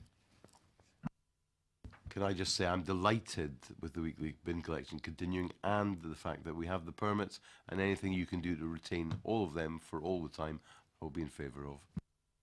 Excellent, thank you. Councillor McCormick. Thank you, Chair. I had 4 things I wanted to ask, and one of those I think has been at least answered in part, which was the TUPE of employees, and that we're essentially keeping the same crews. We did have a number of issues with the previous about to expire contract with late collections. The reasons offered at the time were lack of available crews. So what action has been done to bring Veolia to account on that? Were any fines levied, and what future safeguards do we have in the new contract? What additional resources are we likely to get to make sure that we don't get a repetition of several weeks of areas having bins not being collected on the right day? And there did seem to be a knock-on effect, so that if there was a delay at the beginning of the week, it knocked on through the end of the week. So if there was a delay in Brighton Hill at the beginning of the week, you could rest assured that by the end of the week, Winklebury and Whitchurch would have late collections. so it affected most of the borough. Okay, happy to deal with that first. So we did experience some operational issues with Veolia, and we put out there that the service fell below what we expected. We've worked very closely with Veolia in trying to alleviate that. There were some delayed collections across the borough. Bins were being collected around about a day late. Contact centre was doing all they can, and Veolia were putting in extra staff. Supervisors were coming off paperwork and doing things. So they were doing everything they could, and that is being dealt with. It's not appropriate. But the crews, bear in mind that the crews are doing everything they can, and they are the crews that will still be collecting your bins on Monday. So it's not really appropriate to sit here tonight and discuss those problems. We are in discussions with Veolia about, because there are KPIs in the contract and defaults, etc. So that will be being dealt with, and that will be fed back to members in due course. But moving forward, Serco have been on board with us now for a number of months, and they've been working with Veolia in the handover of staff. So as far as staff issues are concerned, it isn't just a Veolia issue, it is a national issue, and there's evidence across the country that there's a shortage of HGV drivers. There's been problems in other authorities, but Serco have been doing all the stuff to employ staff for a number of months, so they are fully up to speed for Monday. That's not to say that in a month's time they won't have enough staff. It could happen to anybody. It could happen if Veolia was still in place, but they're positive that they're doing all they can. They also deal with things in a very different way to Veolia did. They have because they manage other contracts such as military, so people coming out of the army, they've got those things to tap into, prison contracts to tap into, so they're very different in the way they recruit staff, and they've had some quite positives about that. And Veolia have worked really well in that they've not stopped employing staff just because the contracts come to an end, and in fact what they've been doing is they've been asking people for jobs and interviewing them recently with Serco present. So I think the law is that you don't have to pay over if you've only worked for them for a week or two. But what they've been saying to staff is, we'll employ you because we're the current contractor, but you absolutely will be transferred over in a couple of weeks to Veolia. So that's how it's become, to Serco, sorry. So that's how it's become. And, they have been doing a great deal of work, but there was an issue. It did fall below that. It was staff shortages, and that isn't going to, we're not going to have a magic wand on Monday that's saying that's not going to happen. But at the moment, they're fully staffed. And the issues over the last month have actually been the fire that happened at the Chinham, what do you call it, drop off? I know it's the incinerator, but it wasn't in the incinerator. It was the transfer station where they drop the recycling into a big bunker, then gets picked up in a huge Arctic lorry and taken to Alton. So the staffing issues have actually got better over the last 4 weeks and have not been the issue. So we were all happy that that was resolved, and then suddenly, totally unexpected, nobody's fault, a fire happens at Chinham. That means it's closed, so the crews are not tipping in Chinham, they're having to drive to Andover. It's Alton. Alton, so Alton and in Rushmore, so that's then taking time out of their day, which has then got a knock-on effect. So rest assured that the staffing issues have actually been resolved at the moment, touch wood, and it's been the fire that's been the issue. Yeah, for the avoidance of doubt, I'm not blaming the crews. I know the crews work hard. I know they've been doing overtime. I'm aware of the issues with the fire at the Chinham processing plant and the knock-on effects.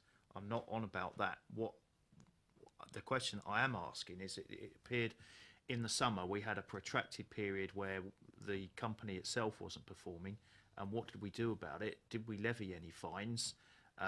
Could we have levied any fines? Are we likely to do that in the future? Because that's the sort of questions I'm getting asked by residents. Why aren't we taking a more robust approach? Why didn't we in the summer? And what guarantees have we got with this new contract if things do go wrong that we will bring them to account, given that we're going to have a new 7+ year contract? Believe me, Veolia did not have an easy ride. They had letters served. Nothing's been finalised yet. There is a detailed legal contract which does have defaults in it, and that is still ongoing. Those conversations are ongoing, and so they haven't had an easy ride. They were in here regularly. Their contracts manager would come in every Monday morning to meet with our comms team, our contact centre senior officers. They were going above and beyond. because we were pushing them and we were not giving them an easy ride. So none of that is finalised yet, and so all of that is still ongoing. There's defaults under the contract. Under the new contract, there's KPIs with defaults in where we can deduct money off of them, and so all of that is monitored and will continue to be monitored. And they will, Serco will not just get away with suddenly deciding not to collect bins on the right day, because it's detailed in the contract, and there are defaults in there legally that can be deducted. That's right, isn't it? But we definitely haven't been soft on Veolia, and they have absolutely been working with us, and that's an ongoing thing at the moment. And until that comes to an end and all the legal side has been dealt with, then it's not really appropriate to speak about it in a public forum, but it is being dealt with, and we can come back to members at a later date on that.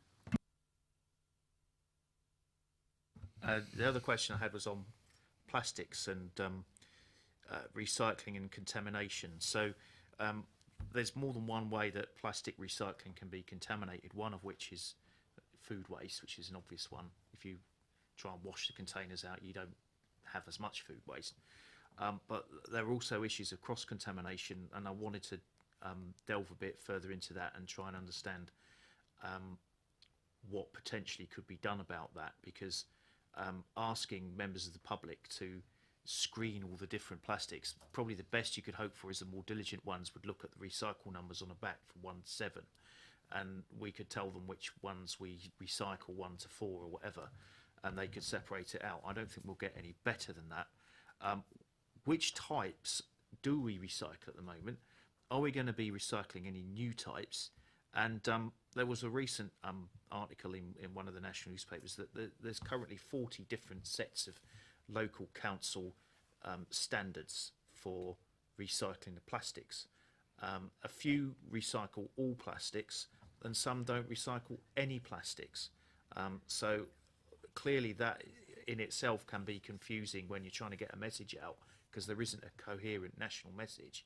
So if we are going to increase our recycling, I would tentatively suggest we look at recycling more of our plastics, broadening the scope of our plastics, understand that Reading recycle every type of plastic, and what would we need to do to get to that position? The basic information that we're putting out at the moment, we don't want any other plastic than a bottle-shaped plastic. That is the only plastic that we can recycle at the moment, and that's the message we've been putting out continuously for the last 6-7 years. Nothing else other than a bottle-shaped, and a bottle-shape covers the milk containers that are plastic, the shampoo bottles, bleach bottles, drinks bottles, yeah, things like that. We do not want anything else other than bottle-shaped plastic. Nothing else can be recycled. I'd say at the moment, Hampshire County Council and are reviewing what plastics we can. As I mentioned earlier, they need to wait and see what comes out of the Waste and Resources strategy before they make any major changes to what they can and collected. Hampshire, as part of Project Integro has always had the ethos, we will only collect recycling if we have a market for it to go to. Currently, in this country, there are minimal markets, so most of it would have to be exported. And as you're all aware of, China and Japan are now banning us taking material there. We unfortunately don't have manufacturers or reprocessors in our own country. There are only 3, and those are full to capacity at the moment. One of those we feed in the plastics banks that we have, the recycling centres. They feed into that company, and we're unable at the present time to expand those because they're to capacity. So that's why we haven't increased the number out in the in the borough, because there aren't facilities. But there is at the moment going through a national policy on how plastics should be dealt with, to encourage manufacturers to reuse plastic rather than making new plastic. So Hampshire are trying to wait until all the legislation that comes out and look at whether or not the market is going to be forced to actually increase. And there are certain types of materials that you still can't. The black food trays, nowhere in this country will recycle those. So they're going into the system. And plastics have a high calorific value So burning them is the better option at the moment if you haven't got markets for them, which is obviously what we do in Hampshire, because they then produce energy, and the energy is higher from burning plastics than any other material. Other councils around us do. I can't answer where they're taking them, but we are always looking at companies to be able to take our plastic, but at the moment we haven't found anywhere. But we are awaiting the review from county, which is waiting the government review as well. And John wants to add something. You have to sorry. swap mics. Oh, sorry. It was only just to add, as Sarah mentioned there about the review of the infrastructure, and it is very key really that we can only, what goes into the green bins can only be recycled through the MRFs, so it has to go back. And the MRFs at the moment, there's one at Alton and one in Portsmouth, serving the whole of Hampshire. They were built a number of years ago. They can only accept certain materials. So if we put other materials in there, if Basingstoke said we want to collect other plastics, they couldn't process them. They've got no end source for it. So they're currently reviewing it. They're looking at building one new MRF, a super MRF, to cover the whole of Hampshire. And what they're trying to agree is the specification for that.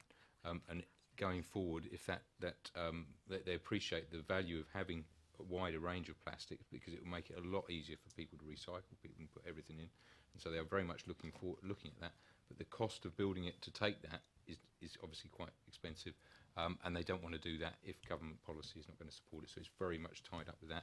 And it was just to say that Basingstoke and Dean are very much involved with that. Colin Rowland sits on as a group, a county group, with representatives from the district councils. Colin Rowland sits on that, and I sit on that group as well.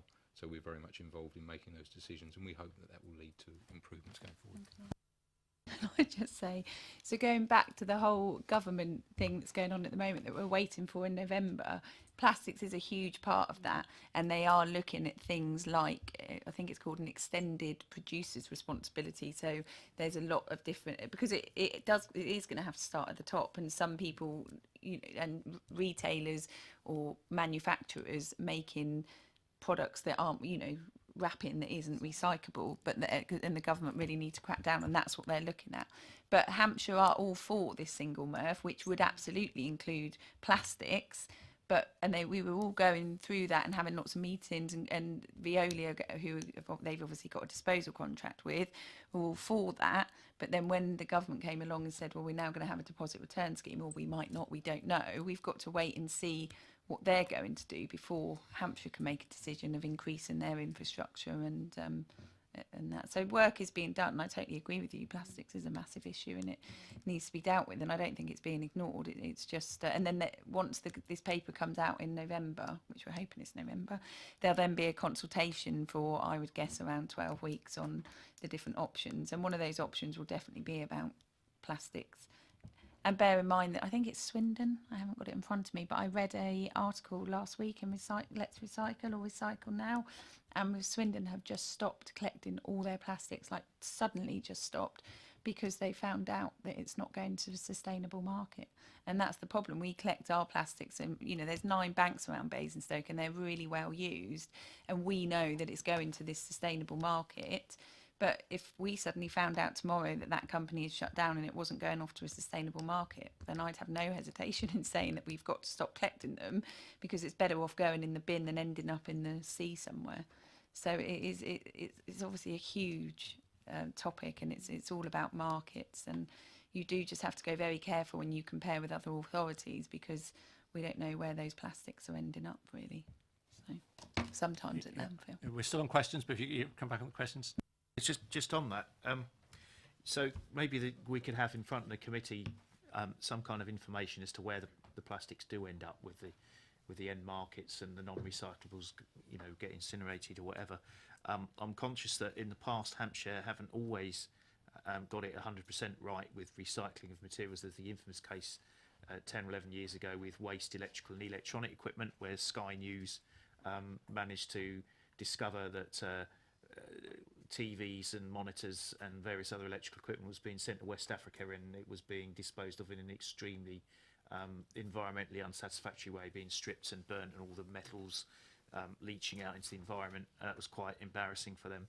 So I think it would be of interest to this committee that we actually see what's happening to these plastics, where they are actually going, what is their end market, what are they actually being reused for, and in the case where we are not accepting them,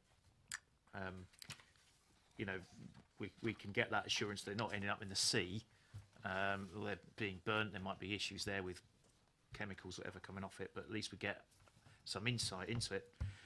The other thing, so we'll be looking at plastic recycling, we'll be looking at a new super MRF in Hampshire. But if there were other facilities across the county boundary, over the Berkshire border, or, you know, Surrey, Sussex, or whatever, why wouldn't we be using those? That seems to me to be a fairly straightforward thing to arrange to do. I'm not sure what you mean.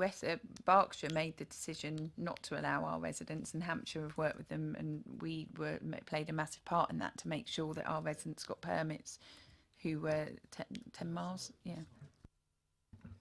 No, we have facilities. Hampshire is the waste disposal authority.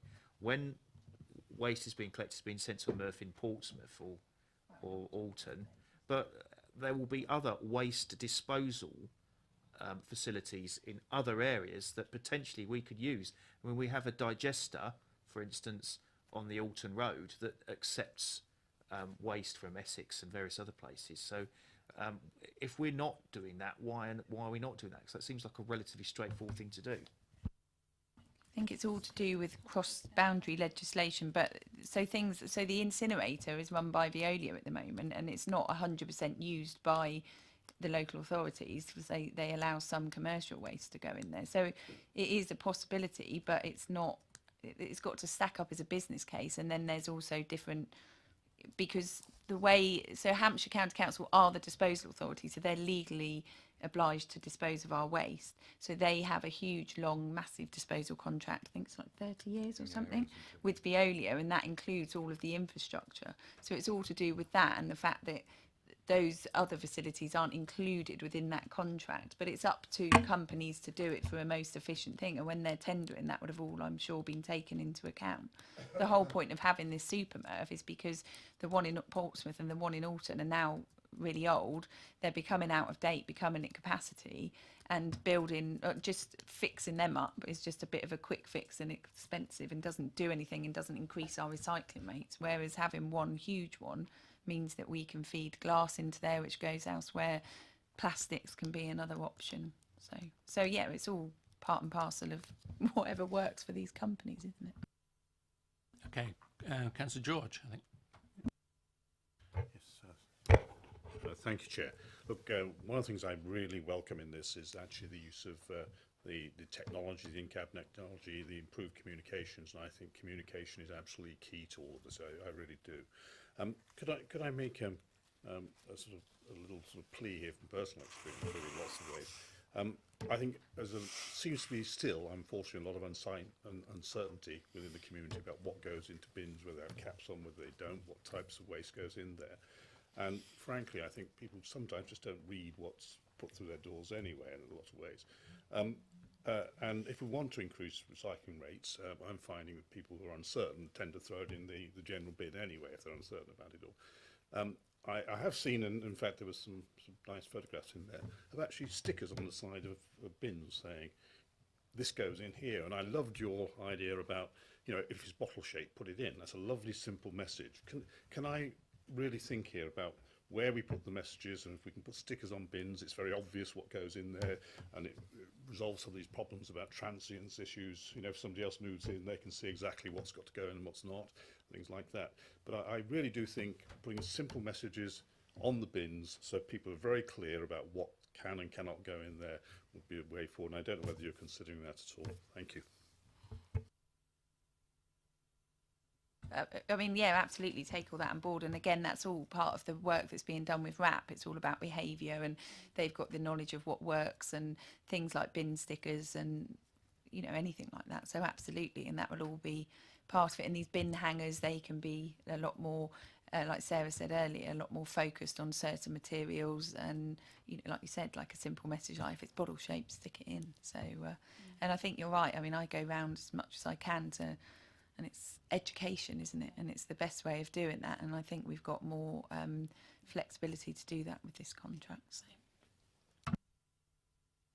Can we have Councillor Richards, I think.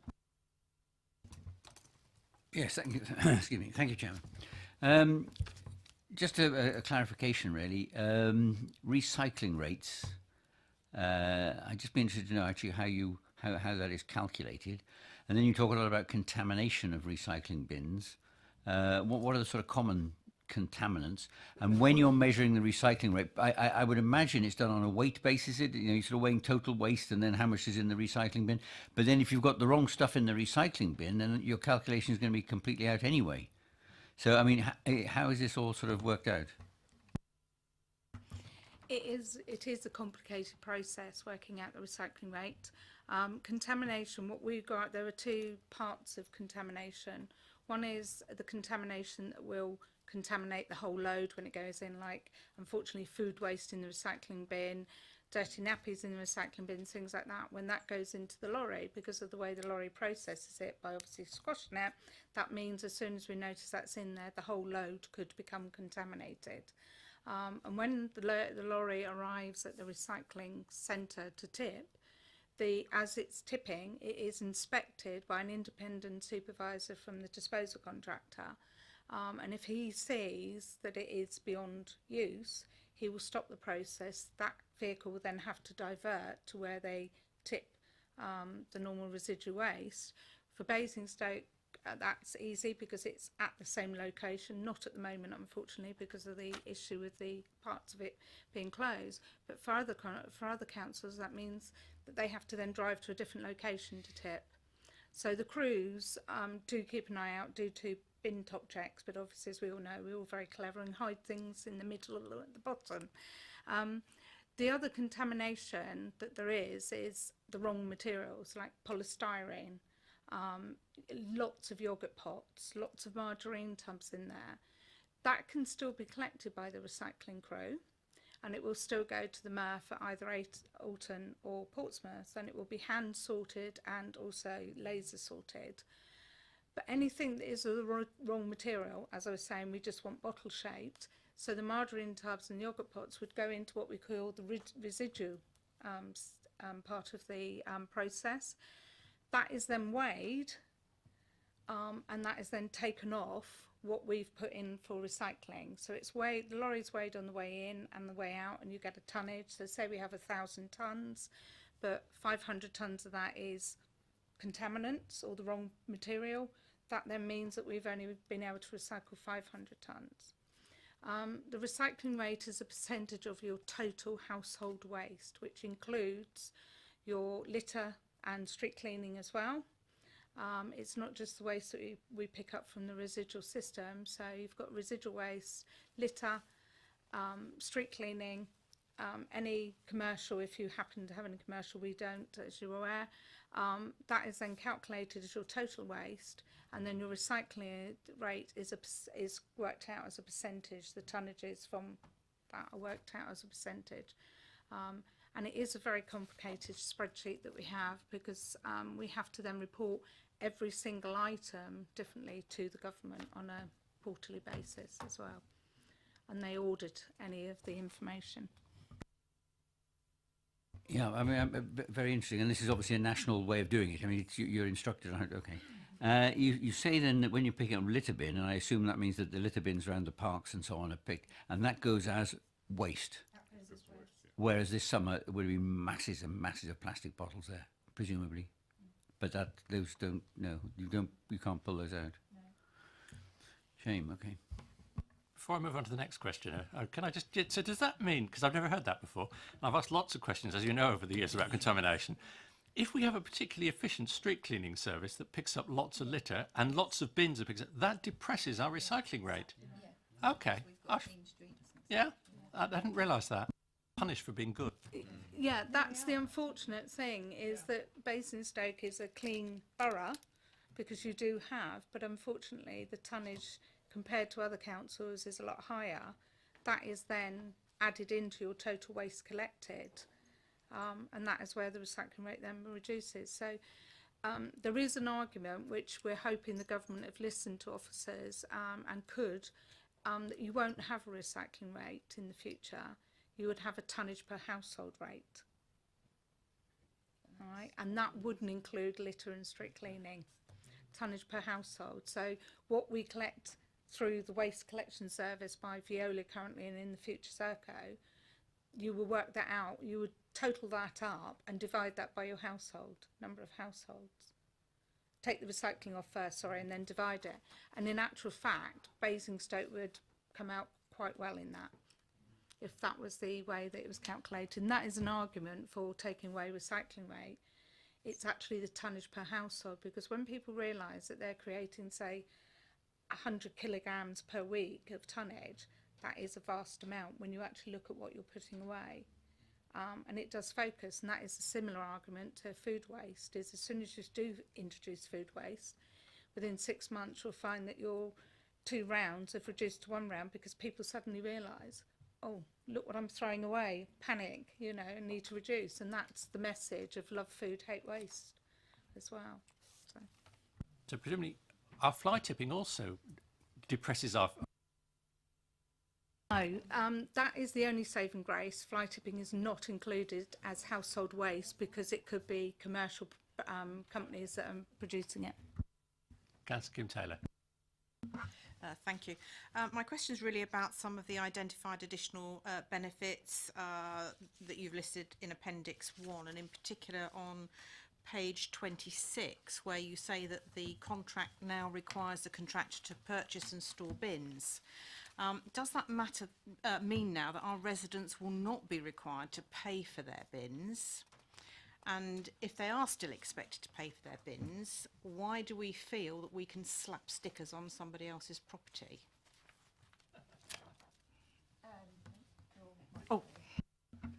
No, that's nothing to do with paying for the bins. The bins, replacement bins, are still paid for. Your recycling bin, you can have as many as them, they're free. But we're not slapping stickers on them, we're putting bin hangers on. They're not putting stickers on.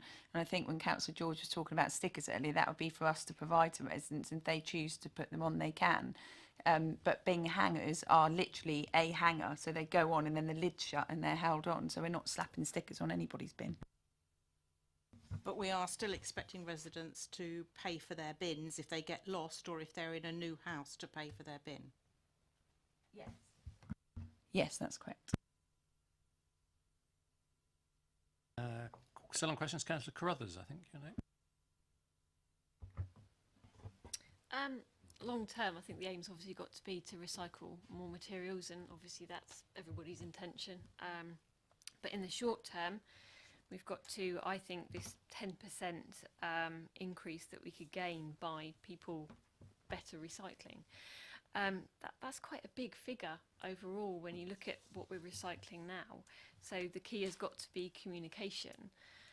We've talked about leaflets, and that's great, but let's face it, not everybody reads the things that come through their door.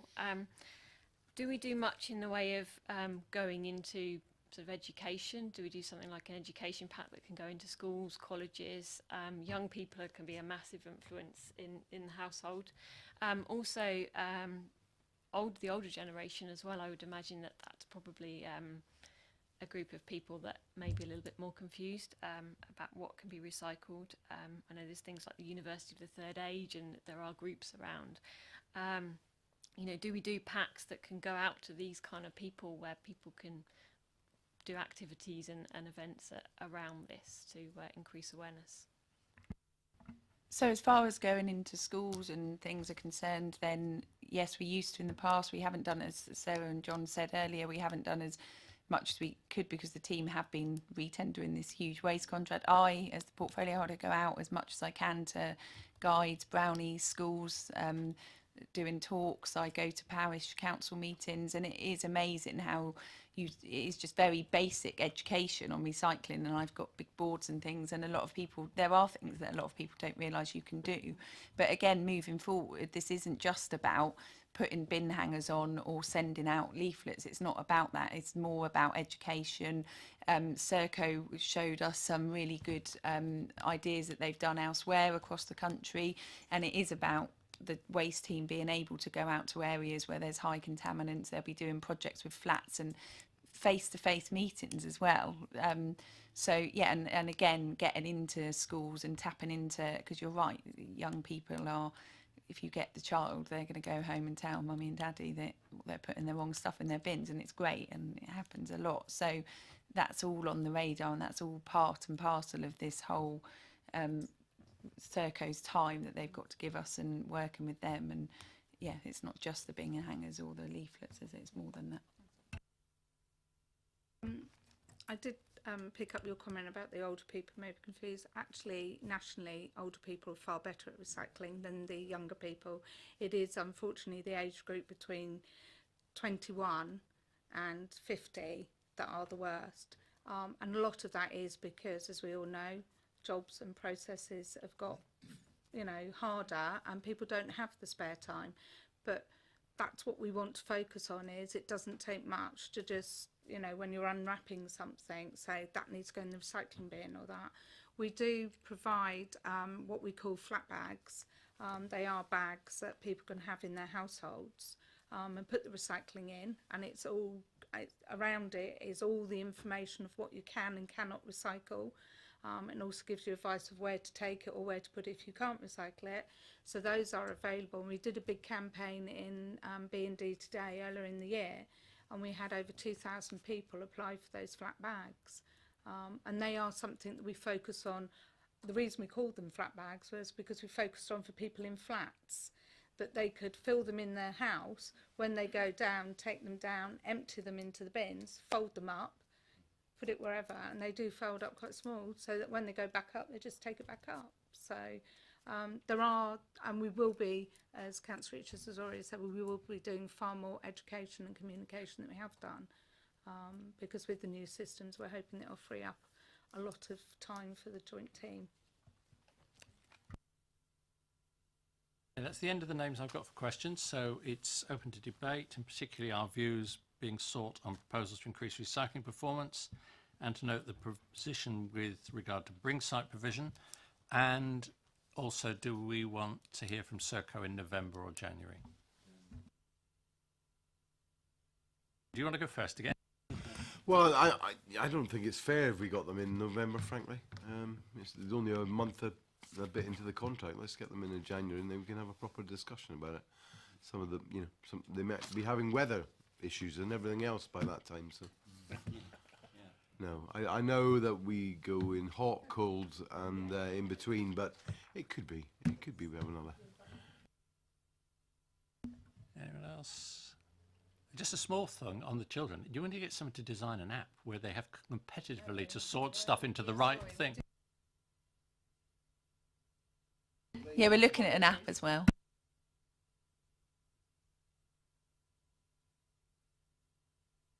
Are we just happy to have noted all this, and we welcome what's going on, and we look forward to discussing it with Serco in January, if that's okay. And Councillor East wants to have the last word. Just before you do, just very quickly, so don't forget that the Hampshire Waste Partnership Project Integra, that sits quarterly, is it? I chair it, I should know. But those papers are public papers, so I'm not saying, I don't expect you all to go around the county coming to these meetings, but when you talk, it's like Councillor McCormick, the things you brought up about plastics, they're really good points, and some of those things, although they're not going to answer all your questions and give us all the answers, it's Hampshire that are dealing with those. So there's papers coming to the October board that's all about that, and so it's just worth keeping an eye on those papers as well, because sometimes they have some quite good detail in there. And then I'm always happy to find, you know, if you see those papers and then want further information, just let me know, and I'm happy to provide that when I can. okay. Well, I was about to thank you for your contribution, then I realised you've got another paper to do. So garden waste. I just confirm we're going to ask Serco to come in January, then, so John, you'll feed that back to them. Yeah.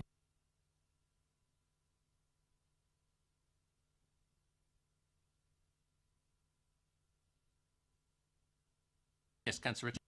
I was just going to add the point, actually. You said, are we just happy to note what was in that paper, which indeed we are. But actually, I wanted to say, I thought a bit more than that. I wanted to say it was very good. Yeah, I found that very, very interesting, actually, and very positive, and particularly what you're saying about Serco and the messages we're getting there. So at least we're starting off with Serco on what I feel on a good footing. And okay, so make the note in the thing a little bit more It's positive. going in the minutes. Great, Yep, thank you very much.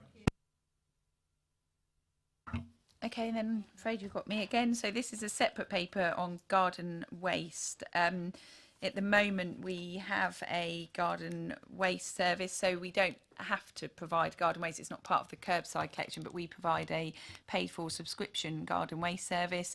It's very popular. It's grown and grown over the years. I think we've got just over 10,500 residents now. It's worked well, but there have been opportunities to improve that. So as part of the re-tender process, Serco have taken that on board and are going to be able to improve that. So the new service will increase the amount of collections. That's correct, isn't it? It will give the option, instead of having sacks and having bins, you will pay for the bin as a one-off payment, and you'll see in the report that if people sign up before the 31st of March, instead of paying, I think it's 27 for the bin, they will pay 18, so an incentive to get on there. You get a lot more capacity in the bins than in the sacks. So really the views of the committee are sought, and then we do need a proposal then, because the paper's then going to cabinet in October. So we'll have a rolling year subscription for the garden waste service as of January. So that means if you sign up in January, you're signing up for a year until the following January. If you sign up in March, you're signing up in March until the following March. We do offer a pro rata system at the moment, but that's difficult to deal with, and actually all the research shows that most people that sign up for that end up signing up for the whole year the following year. So obviously the number of garden waste collections is increased to provide the annual service, so the only time that they wouldn't be collected is the 2 weeks over Christmas and New Year, so that's an increase in the service. And then because we're obviously providing the bins and looking at all the charges, there's an increase in that, which is all set out in the report. But it is all benefits and a better service. It will include Christmas trees. So if you've got real Christmas trees, I mean, we've done well over the years because we've had Christmas tree recycling points, but to be able to do it at your curbside is, I think, going to be much better and a much better service for residents. Okay, and you're just happy to answer, or do you want to say something else? Yep, okay, questions? Okay, comments? Yes, Councillor Kim Taylor. Thank you. I guess one of my concerns is about the logistics of having bins. I mean, I can absolutely see the sense in it, but a lot of my residents live in properties that actually won't sustain having 4 bins. You know, recycle rubbish, glass, and green waste. I mean, it's getting a bit tricky with at least the bags you can sort of stack on top of each other. So at this stage, we're not getting rid of we're not getting rid of sacks. So it's an option. So you can have a bin, or you can have a sack. That's not to say sacks won't disappear in the future. We will look into that in a lot more detail. It's definitely not the plan at the moment. Health and safety wise, it might be an issue, but at the moment, it's the residents got the option. They either buy 2 sacks and the prices are there, or then they can buy other sacks, or they can have a bin with a larger capacity, etc. So yeah, and then with glass, obviously we've got an option of a bin for glass, but that's not everybody has a black bin, grey bin as they're called, the green recycling bin. Anybody can have other recycling bins for free, so we can encourage people to recycle if they've got more room. And then you've got the glass containers, obviously. So if you've got people in smaller properties that want to recycle more glass but don't think they can, they're not going to do it every week, but you can stack those glass recycling bins as well. But just to reassure you that we're keeping the sacks at this time.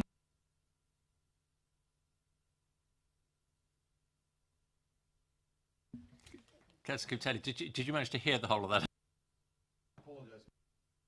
I think I got the gist. I mean, it's all very worthy, but this question of smaller properties with smaller frontages and terraces and so on, and I do wonder if some communal collection points wouldn't be something to consider at some point, because actually as you go around these areas, the glass bins are not recycled. People just don't have space to keep them in their houses.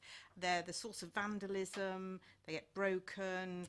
They're full of water. I mean, generally for the environs, it creates another hazard. So you know, I think there is an opportunity to think of community style places where you can take small, you know, these kinds of waste products. Yep, so the chair actually has in the past spoken about community garden waste things, which hasn't been ruled out. Obviously, people don't have to put their bin. They don't have to have the glass collection. There are still glass bring banks across the borough. So you know there is the pros of the glass collection. It's great for our recycling mates. Some residents, or a lot of residents, love it. Just like some residents want the garden waste service and some don't. But obviously, for residents that aren't happy with having the glass boxes or the bins, there are still the bring banks out there, and they're still widely used, and that still all goes to our recycling targets. But absolutely, yeah. I mean, there's all these different options, and all of them are being considered. Any more comments? Is that a hand up, Councillor George? Thank you, Chair. Very quickly, I'm looking at this, and maybe I'll make it as a comment because I missed the questions bit. But very quickly, I'm assuming this very much is you know, the collection of garden waste, to take it off to somewhere to compost it and then to bring it back and sell it again is obviously a very energy intensive process and everything else. Are we doing anything really very much to try and encourage people to compost their own waste and supplement all of that sort of stuff? Because that's a much more environmental friendly and efficient system, actually. No, we do have compost bins, and lots of residents do it, and are they charged for? Yes, yeah, the charge, but they're subsidised. There's a subsidised charge. Yeah, it's a subsidised charge for all the composting. So again, that's an option, and I know a number of people that do that. Some comment? Well, it is a comment, really. Looking at the number of sacks, I get the distinct impression that there are quite a few residents that would probably be in a position to have more sacks. The amount that you could fill with these 90-litre sacks with is probably only a small fraction of some of the garden waste. If you've got bushes, hedges,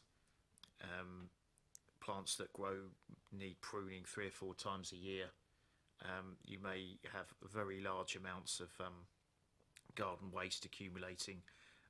We're just about to start entering the autumn period with falling leaves. I could quite easily get 8 sacks of leaves out of my garden just from one tree. There'll be several residents with similar issues with leaves. So really, I think I just need to put a placeholder on there. We ought to consider where residents want more sacks, that we give them the option of having more sacks, and we think about how we collect it, because the other option is they all go down a way road, and I've quite often seen cars absolutely brimming with bits of hedge, tree branches or whatever. Sometimes they make several trips. But what is the environmental impact of a resident making several trips a year in a car, stuff full of garden waste? They obviously don't want it accumulating in their garden. They can't compost it all. They don't want to burn it all. So maybe we could help them out as a council. So you can. So the subscription is 2 sacks, but you can ask for more. You can pay for more sacks. Like a lot of people in rural areas do have 3, 4, 5 sacks. I mean, we would love the sacks to be bigger. They used to be once, but unfortunately health and safety stopped that. So, but they have the option of having more sacks if that's what they want. Councillor Carruthers. Just a comment, really, positive comment. Coming from living in Tadley, Tadley's my ward. We are 20 minutes to half an hour from Wade Road. I think for residents of Tadley, this will be very welcome. The wheel bin, I know it's a well-used service in Tadley. We're semi-rural, a lot of people have gardens. I know I personally will very much welcome this service. So I think for those of us that are a little bit further out, this is a great idea. Okay, anyone else want to contribute to the discussion? So pages 35 and 36, we're asked, are we content with the recommendation that the rolling year subscription comes in, that the number of garden waste collections is increased, and that the amended charges are implemented from the 1st of January. So we're content to support that recommendation to Cabinet. Okay? Thank you very much. Now this time I really can thank you, and I hope your journey home's not too lengthy. Yes, thank you. Right, which does lead us just to the work programme. Get to the right page, which, ignoring today's meeting, it starts on page 56. If you're really paying close attention to this, you'll notice that a number of things have moved around since we discussed it in June. I did spend quite a bit of my time swapping emails with portfolio holders and officers who say, oh, that won't be ready for this, or can we bring this forward then? So it is subject to your approval, but this is where I think it should be going, okay? So in October, Anvil Arts and Proteus Theatre want to come and give us presentations. Anvil Arts, again, has had a change of chief executive, so it would be useful to hear from the new regime. And also it's time for an update on the impact of universal credit. It will have been going for about 6 months in this borough, so I think, or the full service will have been going for about 6 months, so I think that's about the right time to have a report on that. That's October. November, future cemetery provision, that's something that's been added. They want to come and tell us, again, old hands will remember that we approved some time ago the provision of a new cemetery at North Waltham next to the crematorium, and obviously a lot of work's been going on that since then, so they want to update us on it. And the children, young people and family strategy, we've discussed that sort of thing in the past and we'll find that very interesting, so we don't now need the waste contract there. And I must admit I'm slightly unclear as to whether the CCG want to come and talk to us in November if we're doing our own task and finish group, which won't have finished. But if you're okay, I'll find out whether they want to come and talk to us as well as the all members thing. But if not, the time to have them talk to this committee is after we've finished our task and finish group. So that will probably not be November. December, I was at one point, and November is an extra meeting, so apologies for that. At one point I was hoping not to have anything for the agenda in December, because it's on the 19th, which is fairly close to the 25th, which is important to some people. But we need to have our review of B-Love. How did that go with the price ticketing? And they'll have done the analysis by December. And the leader wants, and his officers want to talk to us about Horizon 2050. The bits of it related to CP, a lot of Horizon 2050 is transport and housing and things which are relevant to the other committee. But there are bits, community stuff that are relevant here. So I think we should have that in December. January, we've already asked for an update on neighbourhood management. That'll be a year on. We've already committed January to have air quality back. We're now going to have the GP's task and finish group then. And, well, we're going to have Serco then, aren't we? That's definite.